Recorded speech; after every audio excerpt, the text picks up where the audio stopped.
सतगुरुदेव जी की जय हो। पूर्ण ब्रह्म कबीर साहब जी की जय हो। स्वामी रामानंद गुरु दादा महाराज की जय हो। बंदी छोड़ सतगुरु रामपाल जी महाराज की जय हो। सत साहिब सभी भगत भाइयों को मेरा राम राम नमस्ते प्रणाम।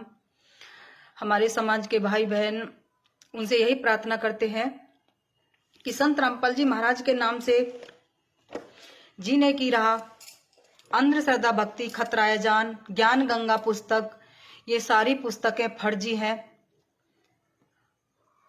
हम आपसे यही गुजारिश करते हैं कि इन पुस्तकों पर कोई एड्रेस नहीं है, सारा टोटल एड्रेस फर्जी। और जहां ये जितने भी आश्रम खुले हुए हैं वो आश्रम फर्जी।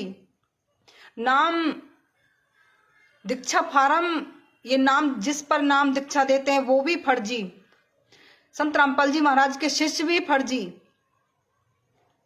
भंडारा भी फर्जी। भीख मांग करके भंडारा करते हैं और उसको कहते हैं विश्व का सबसे बड़ा भंडारा। भगत भाइयों, पुस्तक फर्जी, आश्रम फर्जी, नाम दीक्षा फर्जी और शिष्य भी फर्जी। सब कुछ फर्जी वाला चल रहा है। भगत भाइयों, आंखें खोलो, ये पुस्तक पढ़ने लायक नहीं है। अंधश्रद्धा भक्ति खतराए जान, जीने की राह पुस्तक, ज्ञान गंगा, ये संत रामपाल जी महाराज के हाथ की लिखी पुस्तक नहीं है। भगत समाज जागे। एक महिला पुस्तक के बारे में बोल रही कि हम आपको छेड़खानी का केस लगा देंगे। भगत भाइयों, ये यही करते हैं। अगर इनसे सच्चाई पूछोगे आप कि ये पुस्तक कहाँ छपती है, उससे कोई मतलब नहीं है। इस पुस्तकों में अश्लील भाषा का प्रयोग किया, उससे कोई मतलब नहीं है। मतलब ये गंदगी फैलाएंगे, यही मतलब इन्हीं की चलेगी। जो भी कुछ करेंगे यही करेंगे, मतलब पूछो मत कुछ भी। और ज्ञान देते हैं सबसे ज्यादा ज्ञान देते हैं। क्या हो संत रामपाल जी महाराज की शरण में सबसे ज्यादा ज्ञान देते हैं। ये सबको ढोंगी बताते हैं, सबको काल का दूत बताते हैं, सबको पाखंडी बताते हैं। और सबसे ज्यादा पाखंड यही लोग कर रहे हैं। इन्होंने पूरे विश्व में पाखंड मचा रखा है। भगत भाइयों, जागो, ऐसे गुंडों के खिलाफ आवाज उठाओ। ये संत रामपाल जी महाराज के शिष्य नहीं है। ये वो हत्यारे हैं जिन्होंने बरवाला के अंदर 6 हत्या की थी, निर्मम डंडों से पीट पीट कर। ये वो हत्यारे हैं, ये शिष्य नहीं है। इन्हें कोई मतलब नहीं है किसी की जान जाओ, कोई कुछ भी हो, इन्हें उससे मतलब नहीं है। आंखें खोलो भगत भाइयों, समय रहते आंखें खोलो। संत रामपाल जी महाराज पर एक हीनियस क्राइम लगा हुआ, एक आतंकवादी की धारा लगी हुई है। उस संत का एक फोटो भी इस्तेमाल नहीं कर सकते ये। उनका कोई आश्रम नहीं बन सकता, उसके नाम से कोई सत्संग नहीं चल सकता, उनके नाम से कोई नाम दीक्षा नहीं दी जा सकती, क्योंकि वो आतंकवादी देशद्रोह वाला केस संत रामपाल जी महाराज पर लगा हुआ है। देशद्रोह वाला केस, जिस देश में रह रहे हैं उसके साथ गद्दारी संत रामपाल जी महाराज ने नहीं की, ये इन गुंडों ने की है गद्दारी। और आज भी वही कर रहे हैं, एक संत निर्दोष होते हुए जेल के अंदर। भगत भाइयों, देशद्रोह का केस तो इन गुंडों पर लगना चाहिए था जो ऐसी पुस्तकों का प्रचार कर रहे हैं। अरे ये है देशद्रोह। संत रामपाल जी महाराज देशद्रोह नहीं है। उन पर देशद्रोह का केस इन गुंडों ने लगवाया। ये गुंडे ही हैं। भगत भाइयों, इतना बड़ा सम्राट इन्होंने अपना बना लिया एक झूठ की बुनियाद पर। एक भी बात सत्य नहीं है इनकी, सारी सब बात झूठी। विचार करो। और इस चीज को मैं नहीं कह रही, ये बुक कह रही है इस चीज को।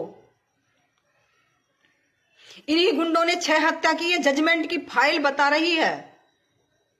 इसमें साफ साफ लिखा है इन्होंने 6 हत्या की, इन्होंने ही 11 डंडे उपलब्ध करवाए, इन्होंने ही हीनियस क्राइम लगवाया।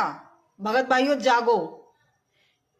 ये जजमेंट की फाइल है। 429 430 कोर्ट ने जो जजमेंट सुनाया संत रामपाल जी महाराज पर, 426 427 जितने भी जो संत रामपाल जी महाराज बरी हुए, देशद्रोह वाले केस का भी इसमें वर्णन है। जो कितनी गवाही हुई है, कितने अभी बाकी हैं, वो भी अभी इसमें उसका भी कुछ सारांश लिखा हुआ है इसमें।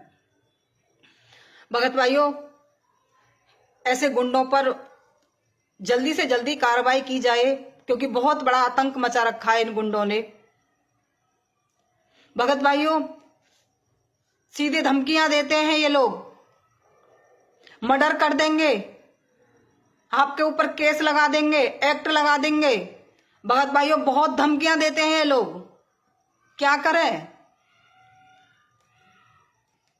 आप जनता हो, क्योंकि ये लोकतंत्र है, यहां लोगों को अपनी आवाज सुना रहे हैं कि आप सुनिए।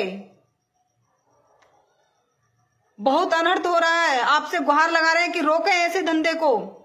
यहां मर्डर हो रहे हैं, यहां धमकियां दी जा रही है, सच बोले पर धमकियां दी जा रही है यहां। भगत भाइयों, ये ज्ञान अमृत एवं षड्यंत्र का विष नामक पुस्तक, ये कोई ज्ञान की पुस्तक नहीं है,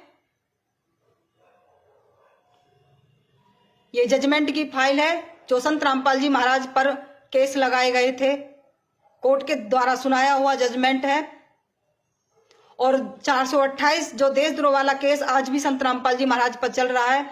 जब एक संत देशद्रोह वाला जैसा केस चल रहा है, बताओ उसके नाम से कोई कार्यक्रम कैसे हो सकते हैं? विचार कीजिए। ऐसी अश्लील भाषाओं का प्रयोग पुस्तकों में लिख करके हमारे अन्य धर्म गुरु वैसे तो देवी देवताओं को मानते हैं, ब्रह्मा विष्णु को मानते हैं, माता जी दुर्गा को मानते हैं, हनुमान जी को मानते हैं, बहुत पूजा करते हैं। अरे आपके देवी देवताओं को गालियां दी जा रही हैं इस पुस्तकों के माध्यम से, आप आवाज क्यों नहीं उठाते? क्या आपके वो देवी देवता नहीं है? अरे हम अन्य धर्म गुरुओं से प्रार्थना करते हैं, जागो भाई, हम आपके दुश्मन नहीं है, या आप हमारे दुश्मन नहीं हो, हम सब भाई बहन हैं। जागो, हमारे देवी देवताओं का अपमान हो रहा है, हम भी देवी देवताओं को मानते हैं, जिसके लोक में रह रहे हैं हम भी उनकी पूजा करते हैं, पर पूजा किस तरीके से करते हैं वो हमें पता है।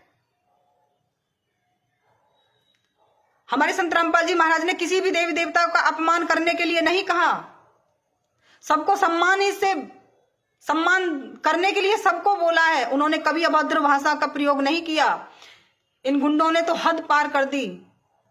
भगत भाइयों, जागिए, अन्य धर्म गुरुओं वाले से प्रार्थना करते हैं, हम आपके दुश्मन नहीं है, तुम हमारे दुश्मन नहीं हो। आप भी वो देवी देवताओं को पूजते हैं तो आपके देवी देवताओं का बहुत बुरी तरीके से अपमान है। जागिए और ऐसे गुंडों के खिलाफ आवाज उठाइए। जहां भी संत रामपाल जी महाराज के नाम से पुस्तक बेच रहा हो, क्योंकि संत रामपाल जी महाराज पर देशद्रोह वाला जैसा केस चल रहा है, उसके नाम से कोई भी कार्यक्रम नहीं हो सकते और ना ही उनके नाम से कोई पुस्तक बेची जा सकती, ना ही उनके नाम से कोई आश्रम बन सकते।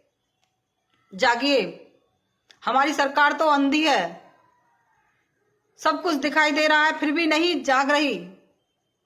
अरे आप जगाओ सरकार को, आप जगाओगे तभी सरकार जगेगी। प्रार्थना है, कर्म निवेदन यही प्रार्थना है कि जागो और जगाओ सरकार को।